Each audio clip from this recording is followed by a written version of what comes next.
tubashimiye ko murimo kutwumva. Nyuma y'ubwoba bw'urupfu dufitiye icyorezo cya COVID-19, ubundi bwoba dufite ni uko gishobora kuzadukenesha. Ubu ni ubwoba rusange ku isi yose.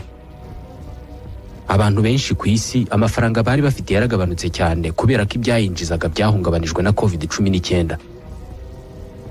Ibi birasa n'ibyumvikanisha ko ku mubare munini w'abatuye isi ibintu bibiri bya mbere bakeneye muri ubu buzima ari ubuzima bwiza n'amafaranga.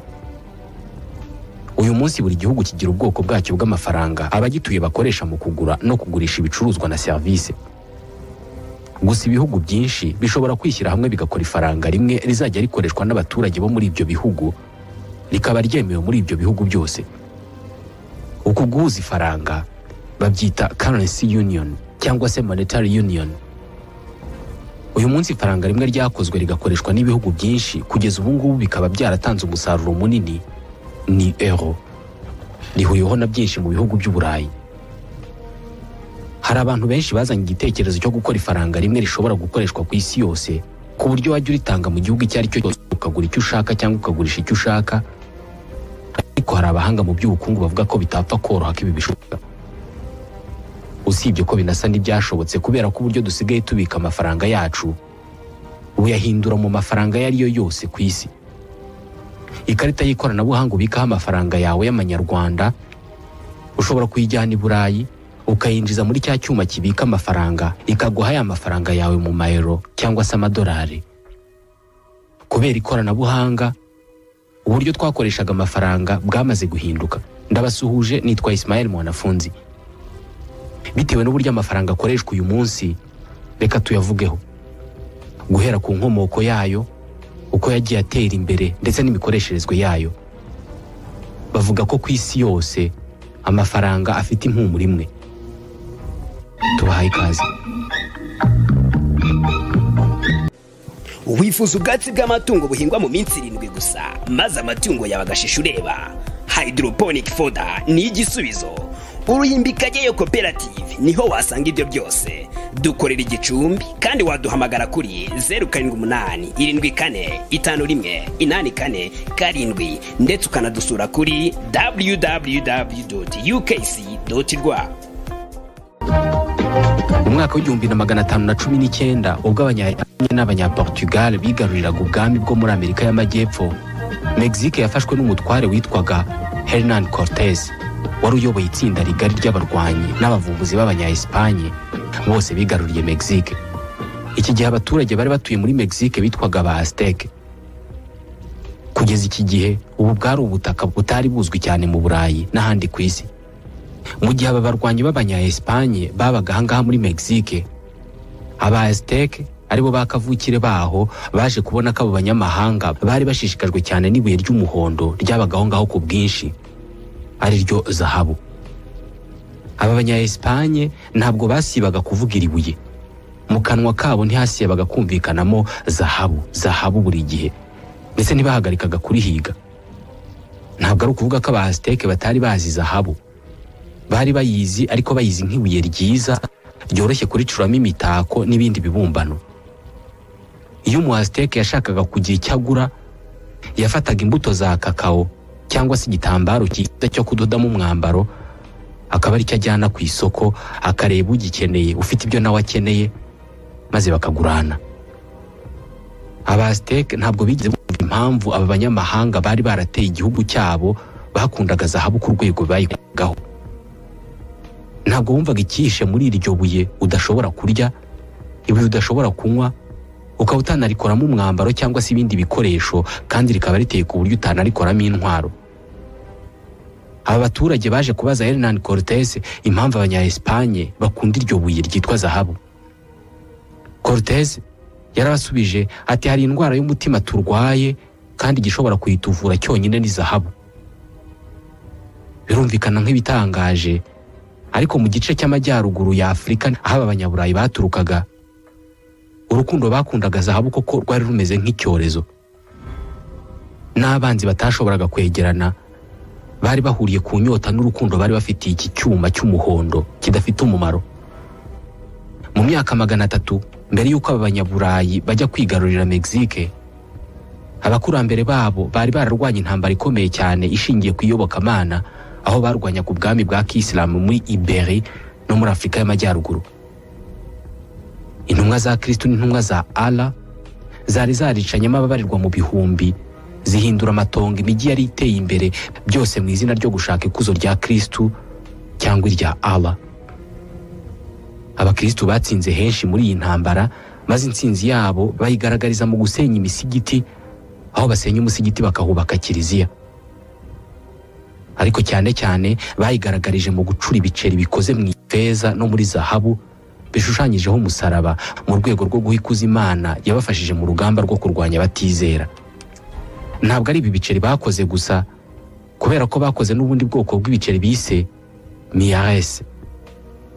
Byari ibiceri bidakoze nk'uruziga, ahubwo bimeze nka kare, babyandikaho amagambo y'Icyarabu: La ilaha illallah Muhammadur Rasulullah. Nta yindi Mana ibaho usibye Allah, Muhammad akaba intumwa yayo. N'abepiskopi Gatolika bakoze amakopi y'ibi biceri, kandi bakoresha ubu bwoko bw'amafaranga yamamaza ubutumwa bwa Kisilamu. Abakristo Gatolika nabo bemeye gukoresha ibi biceri. Ku rundi ruhande, Abayisilamu mu majyaruguru ya Afurika nabo bakoreshaga amafaranga ya Gikristo nk'iryitwaga Florent Florentin, Ducat Vénitien n'andi menshi. N'abategetsi bakomeye b'Abayisilamu bahamagariraga abantu kurwanya abatizera b'Abakristo mu ntambara ntagatifu. Bishimiraga kwakira imisoro y'ibiceri biriho ubutumwa busingiza Kristo na Bikira Mariya utarasamanywe icyaha. Mbere y'uko ibi byose bitangira, abanzi bagatangira guhuzwa n'ifaranga. Abakurambere bacu batungwaga n'ubuhigi, ntabwo bagiraga amafaranga. Buri tsinda mu ishyamba ryarahigaga kandi rikikorera hafi ibintu byose ryakeneraga mu buzima, kuva ku buvuzi kugera ku nkweto, kuva ku bupfumu kugera ku makanzu.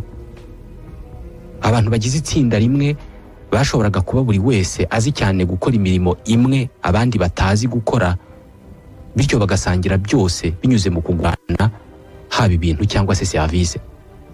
Washoboraga guha umuvuzi umurwi w'inyama, wazarwara akazakuvura. Muri rusange, buri tsinda ryabaga ryihagije mu bukungu kubera ko ryabaga rigizwe n'abantu bazi kwikorera ibyinshi mu byo bakenera.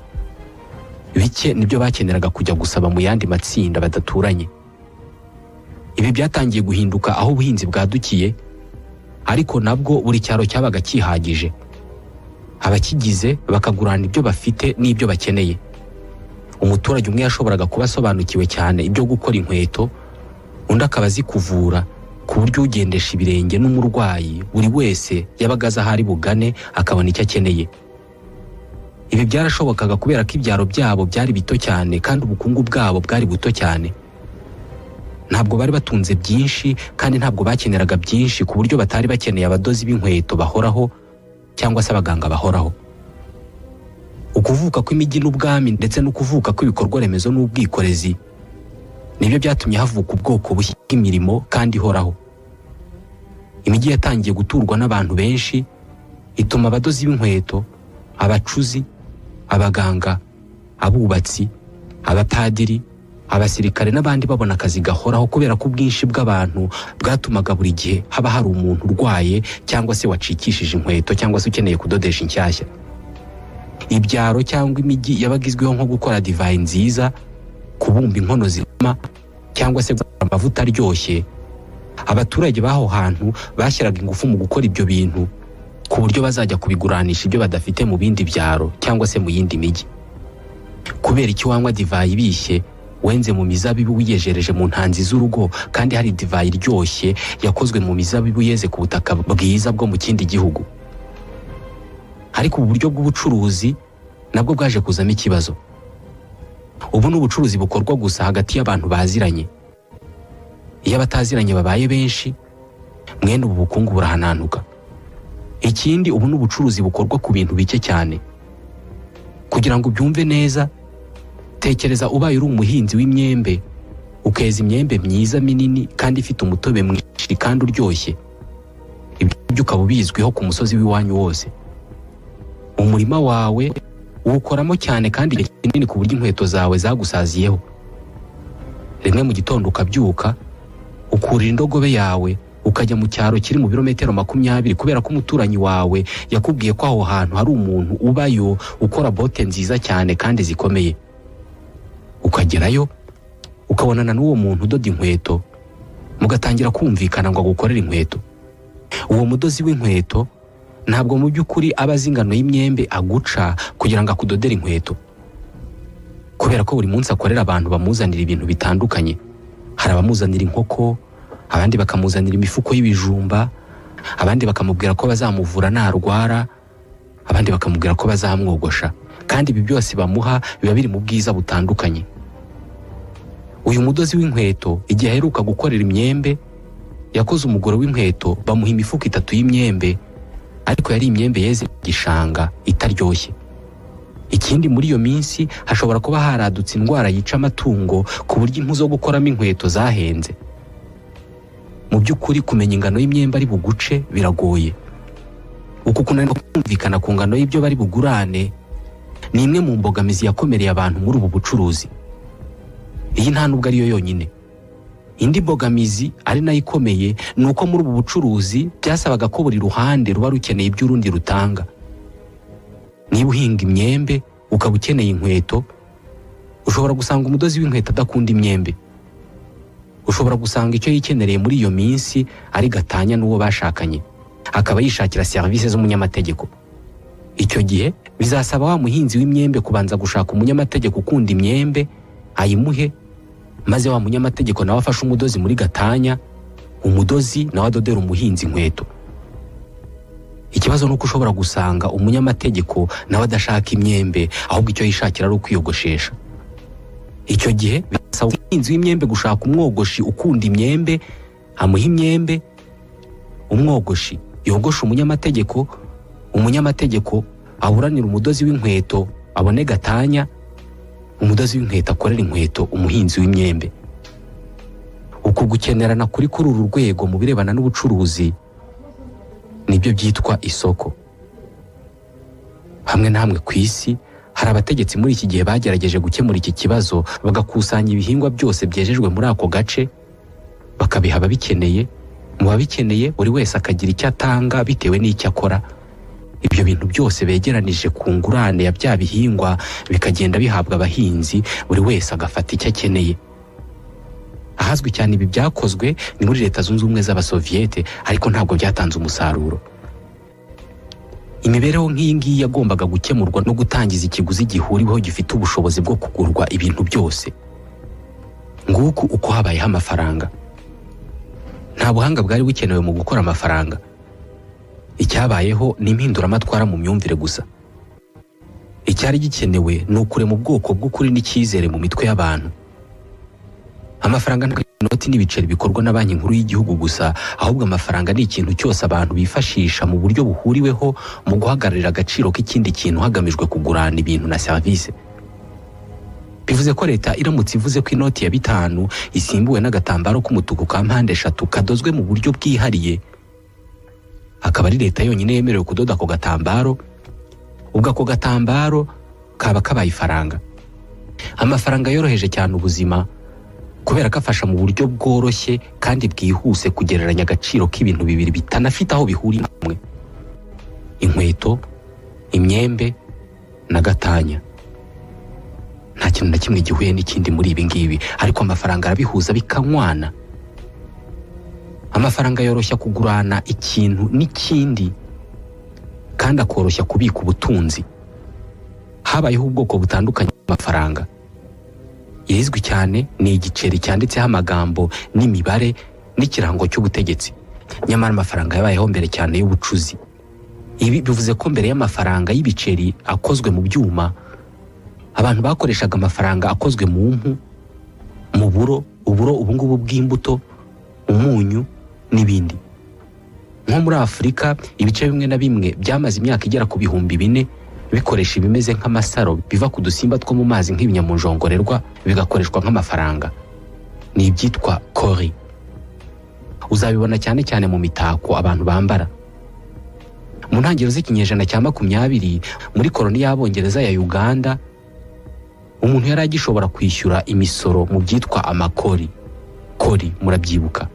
twa tuntu tumeze nk'amasaro tuva ku dusimba two mu mazi nk'ibinyamujongorerwa. Uyu munsi muri za gereza no mu nkambi z'imfungwa z'intambara, amasegereti yakunze gukoreshwa nk'amafaranga, hamwe na hamwe aracyanakoreshwa nk'amafaranga.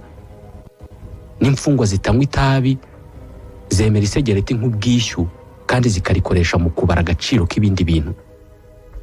Umwe mu Bayahudi barokotse inkambi z'imfungwa mu ntambara ya kabiri y'isi yasobanuye uburyo bakoreshaga amasegereti nk'amafaranga igihe bashakaga kugira ibyo bagura aho ngaho mu nkambi. Yavuze ko isegereti ryari ifaranga ryabo hagati yabo kandi agaciro karyo nta muntu wagashidikanyagaho. Igiciro cya buri gicuruzwa cyabarwaga mu masegereti.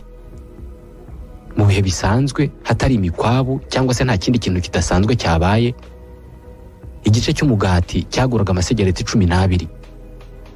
Garama 300 za marigarine zaguraga amasegereti 30.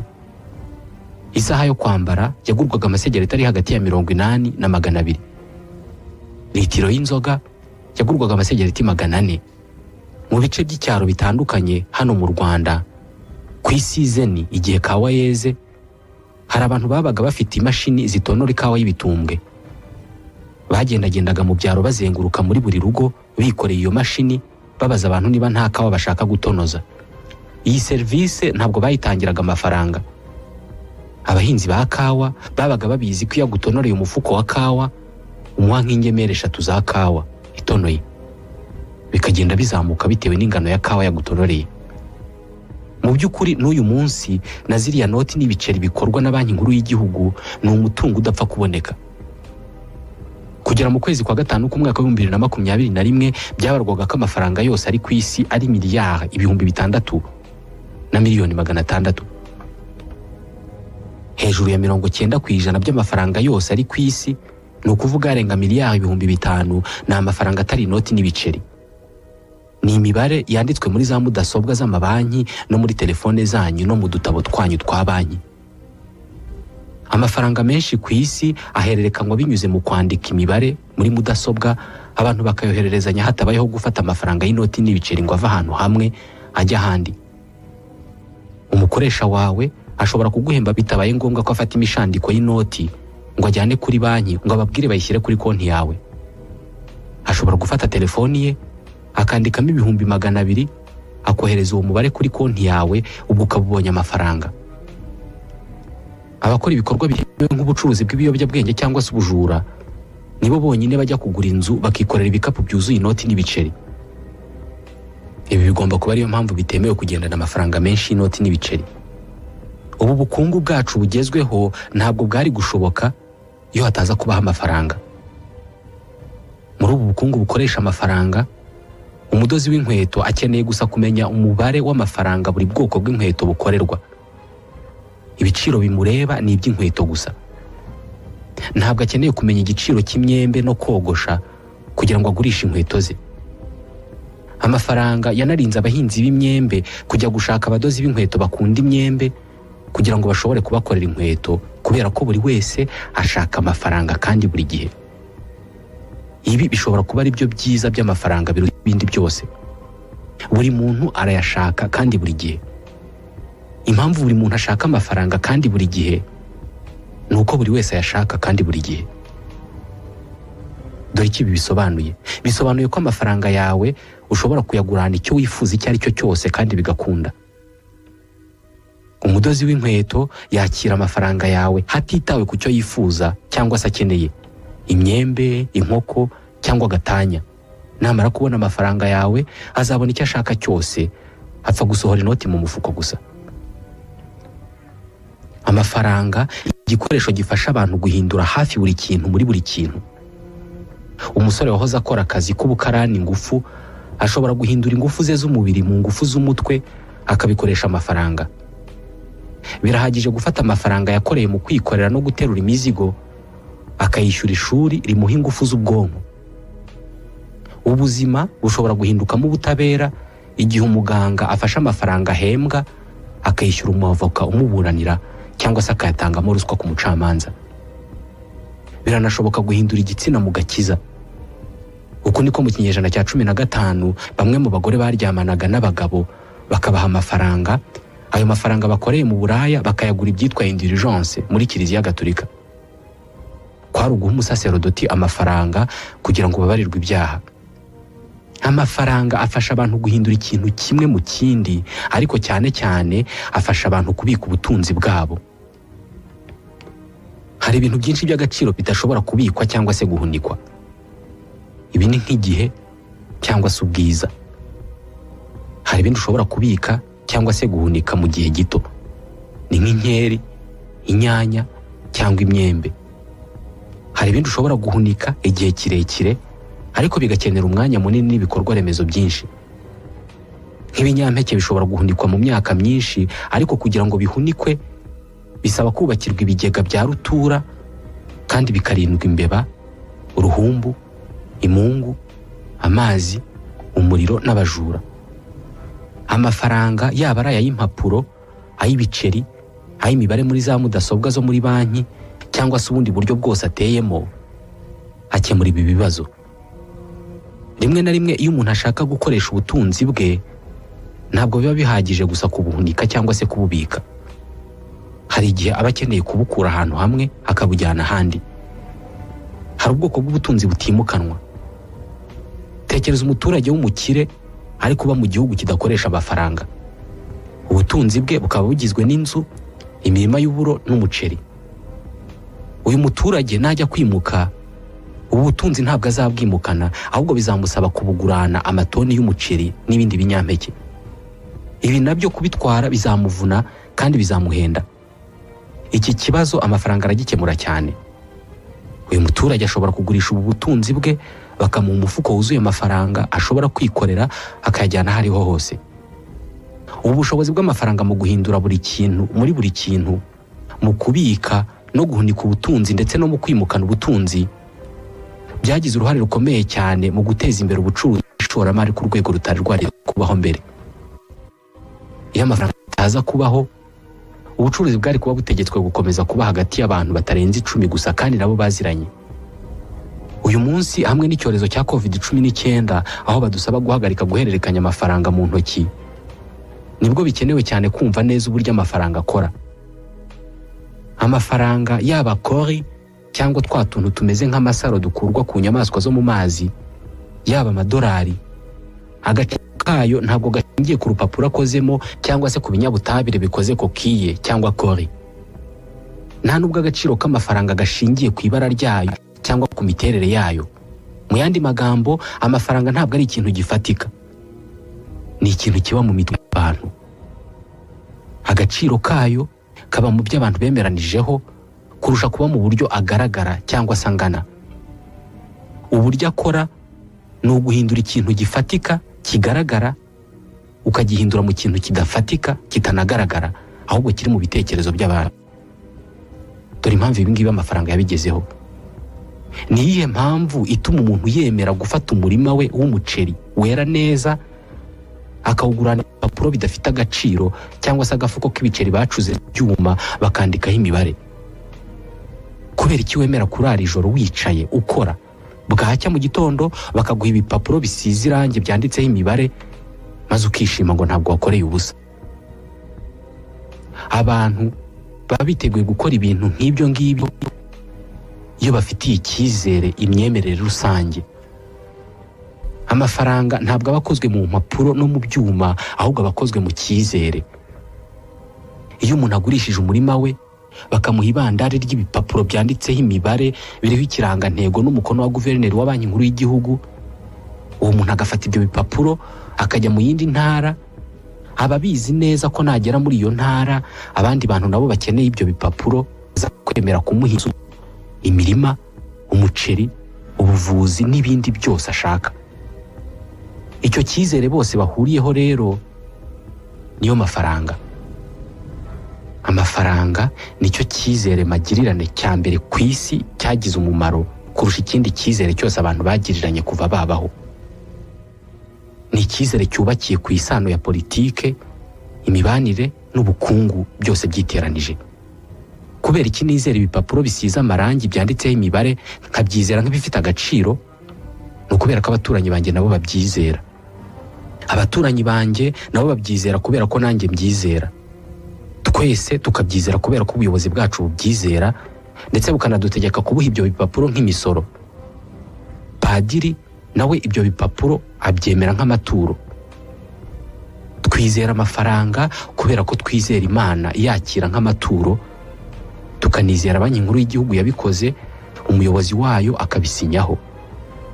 Ibi birumvikanisha neza uburyo urwego rw'ubukungu bwacu ruhuye kandi rukorana bya hafi n'urwego rwa politike, urw'imibanire, urw'imitekerereze n'iyobokamana. Amafaranga agitangira gukoreshwa, abantu ntabwo bari bayafitiye icyizere. Niyo mpamvu hakoreshejwe ibintu bifite agaciro mu by'ukuri nk'amafaranga ya mbere. Ifaranga rya mbere ryamenyekanye mu mateka ryari urubuto rw'uburo. Ryagaragaye ahitwa muri Sumer mu myaka 3000 mbere ya Yezu. Mu gihe kimwe, ahantu hamwe, no mu buryo bumwe n'ivumburwa ry'inyandiko. Nk'uko kwandika byavumbuwe hagamijwe gukemura ikibazo cy'ubwinshi bw'amadosiye n'ibibazo mu mitegekere, amafaranga nayo yavumbuwe hagamijwe gukemura ikibazo cy'ubwinshi bw'ibikorwa by'ubucuruzi n'ubukungu. Amafaranga mu by'ukuri adafite agaciro mu buryo karemano ariko akakagira mu buryo bwumvikanyweho, yatangiye gukoreshwa hagati mu kinyagihumbi cya 3 mbere ya Yezu. Ni muri Mesopotamiya. Ni icyitwaga cycle d'argent, uruziga rw'ifeza. Ntabwo cyari igiceri, ahubwo ifaranga rimwe icyo gihe ryabaga rigarama 8.33 by'ifeza. Igihe itegeko ry'umwami wa Babiloni Amurabi ryavugaga ko umuntu wigenga uzica umucakara w'undi muntu agomba kuzahanyira uwo mucakara inziga z'ifeza 20, byari bivuze ko uwo muntu azishyura garama 166 z'ifeza. Ntabwo ari ibiceri cyangwa se inziga 20 z'ifeza. Amafaranga menshi yanditswe mu isezerano rya kera yabarwaga muri ubu buryo. Uburemere bw'ibiceri. Abavandimwe ba Yosefu bamugurishije ku bantu b'Ishimayeli inziga 20 z'ifeza. No kuvuga ko bamugurishije garama 166 z'ifeza. Igiciro neza kingana nk'icy'umucakara. Ibiceri bya mbere bifite agaciro byatangiye gukorwa, bivugwa ko byakozwe muri 640 mbere ya Yezu. Byabaga biriho ikimenyetso kigaragaza ingano ya zahabu cyangwa se y'ifeza iri muri buri giceri. Byabaga biriho n'ikimenyetso kibiranga. Ni ikimenyetso cyagaragazaga ibintu bibiri. Mbere na mbere cyagaragazaga ingano y'amabuye y'agaciro ari muri buri giceri. Ubwa kabiri kikagaragaza ko ari ubuyobozi bwakoze icyo giceri, bukanarinda ko hari ukigana. Hafi ibiceri byose dukoresha uyu munsi, imiterere yabyo ikomoka kuri ibi bya mbere byakorewe ahitwa muri Lidi. Ikirango cy'ubuyobozi cyashyirwaga kuri buri giceri cyabaga gitanga ubu butumwa: Jyewe umwami runaka mbasezeranije ko uru ruziga rw'icyuma ruriho garama 5 za zahabu. Nihagira umuntu utinyuka kurwirana, azaba yiganye umukono wanjye kandi azaba yanduje isura yanjye. Icyo cyaha nzajyana nihanukiriye. Muri iyo myaka kwigana ifaranga ntabwo byabaga ari icyaha cyo kwigana gusa, ahubwo no kubangamira ubusugire bw'igihugu no gusuzugura umwami. Byahanishwaga kwicwa. Amafaranga nibwo buryo bwahimbwe n'abantu burema icyizere kuri bose, bitabaye ngombwa ko abizerana bagomba kuba bakundana. Kandi icyo cyizere cyabashije kurenga ibisitaza byose byabayeho nk'ivangura ryabiri rishingiye ku idini, ku ruhu, ku gitsina, ku nkomoko cyangwa ku butunzi. Ku mafaranga n'abantu batizeranye batanizerana bashobora gukorana. Ntabwo ari icyizere ufitiye uwo muntu, ahubwo ni icyizere ufitiye amafaranga afite. Amafaranga yaramutse ashize, imikoranire yanyirangiriraho. Iki kiganiro nacyo kirangiriye aha. Nitwa Ismael Mwanafunzi. Naho utaha.